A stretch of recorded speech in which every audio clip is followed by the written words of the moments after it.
Hey guys, what is going on? It is Brook, or the Undead DM as you may know at this point in time.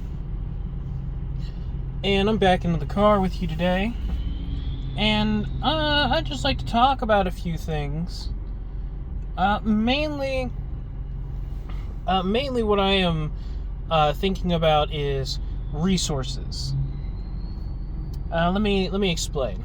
So, what got on this little thought of mine was that how in 5th edition, I mean martial characters, they all typically have the same resource. What do I mean by this? Well, you ever noticed how martial characters in 5th edition typically only have features or abilities that are recovered on a short long rest, or they have a number of uses per long rest, and that's it? And that only certain subclasses or certain other classes have features that are tied to something else? Well, what I've come to think of is the resource mechanic in 5th edition. And the reason this came about is because I was looking over a few homebrews for martial classes, and I noticed a lot of them give martial classes the barbarian, the rogue, the fighter, the monk. The monk less so, but they just kind of revamp it. But I digress. They give martial classes resources to expend, and they can do certain things. So like how the monk can spend key points to do their abilities like Flurry of Blows, Patient Defense, Step of the Wind, and how Battlemaster, they get abilities from their maneuver dice. Well, what I notice is that a lot of martial homebrew gives the martial classes maneuvers. Apologies, I'm a little thirsty. But they give martial characters maneuvers. And generally I think this is a very good thing, but what I've noticed is that a lot of people who are relatively new to the optimization scene, including myself in the beginning, they would just take the Battlemaster and just give it to every class. They would just give it to all the martial classes and say, job well done. Now, in a previous video, I stated there that checklist design and designing with intent are different, yes, and that you can do one or the other, good or bad, relatively speaking. And Cybrock of Cybrock Opinions actually responded to that video. Thank you so much, Cybrock. And he did let me know of that. And so I'd like to state this.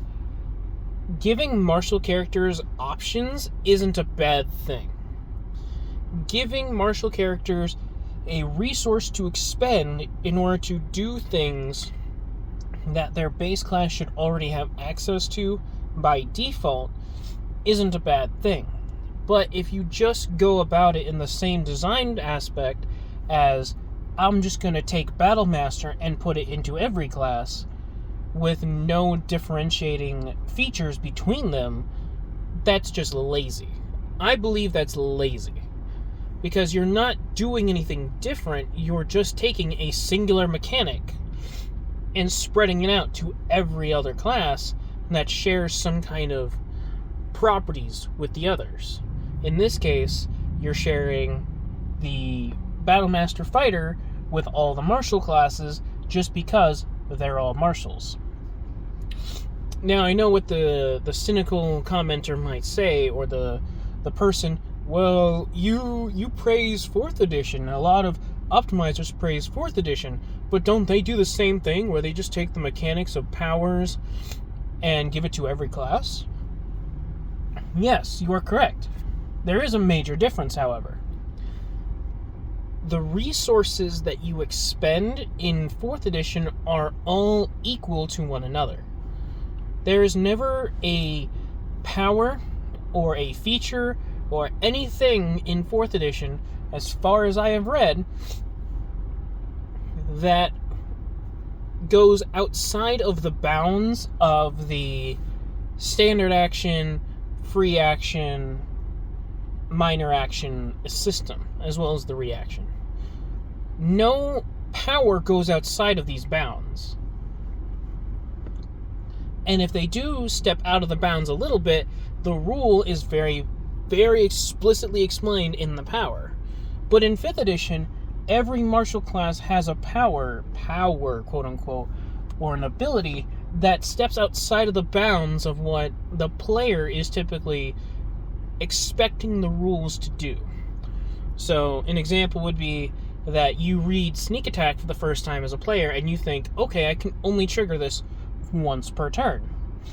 However, the word turn in 5th edition means something different than what you think. And in order to understand that, you have to read further. And you have to know that turn doesn't mean round, and round does not mean turn. If you can only do something once per turn, that means if you have the ability to do it as a reaction when you make an opportunity attack, or you can do it as a reaction through some other trigger, you can do it again, because it's not your turn anymore. Alternatively, if something says you can only do it once a round, it doesn't matter how many actions you have that you can use that singular thing with. If you can only do it once per round, that means you have to wait until it's your next turn in order to do it again. And you see, the player reading the handbook for the first time really isn't properly explained this. Meanwhile, in 4th edition, everything is based around the turn system. There isn't really a lot of things that just say once per turn. They say once per round, because it's very, very much about keeping the action economy minimized to a degree. This way there is balance in the encounters and the players. And that's how 4th edition was able to have all these powers split across every class, and everybody sort of be the same in terms of resources and expending those resources to do abilities. But in 5th edition, they completely scaled it differently, because they gave marshals basically nothing, and then they gave casters everything.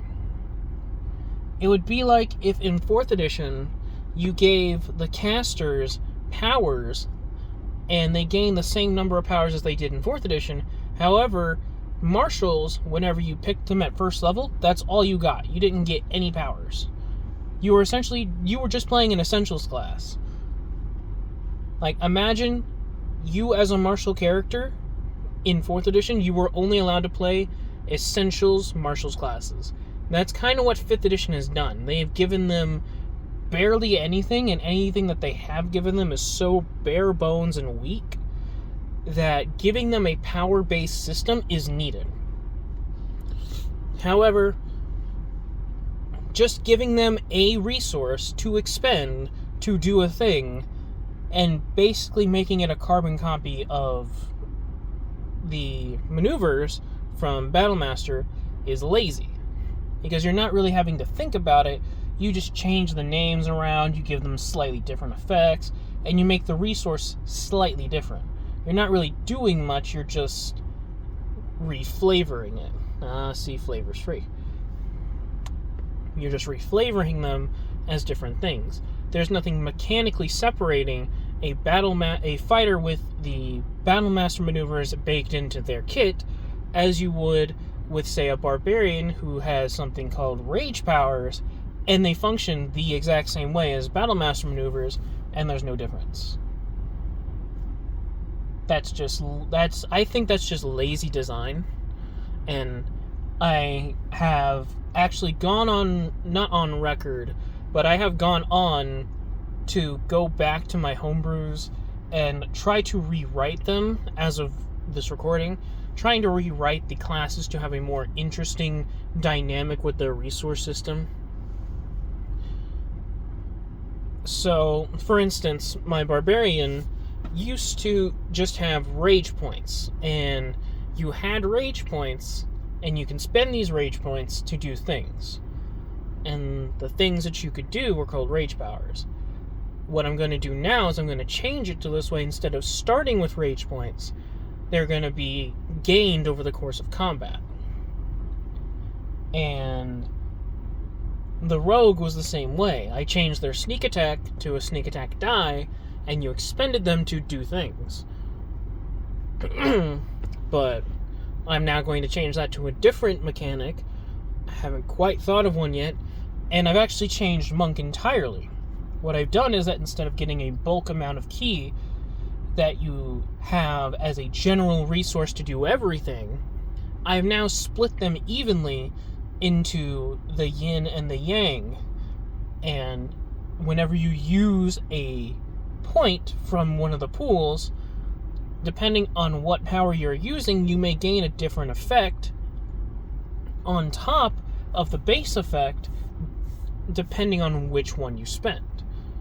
And they typically follow the same format. Yin is obviously the defensive side, where they either get temporary hit points, they get healing, some form of defensive benefit, and Yang is the offensive benefit.